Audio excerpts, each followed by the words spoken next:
মহান আল্লাহ তাআলার কুদরত যে কত মহান, কত শক্তিশালী আপনি না দেখলে, চোখে না দেখলে আপনি বুঝতে পারবেন না এবং না জানলে আপনি বুঝতেই পারবেন না।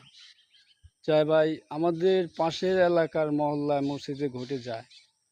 মস এ এই মসজিদে ইমাম সাহেব কোনো ভুলবশত কমিটিকে চাবি মসজিদে তালা লাগানো ছিল, চাবি দিতে ভুলে গেছে।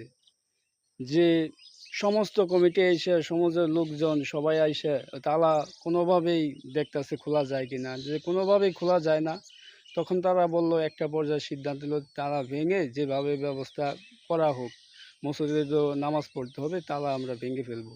যে ছিল ওই জায়গায় সে আবার বের হয়েছে উজু করতে। উজু করতে যেতে সময় লাগে, সে উজু করে সে মসজিদে গেছে। যে একটু আগে আমি দেখলাম তালা লাগানো, এখন এসে দেখি খোলা। আল্লাহু আকবার, আল্লাহ কত কত মহান।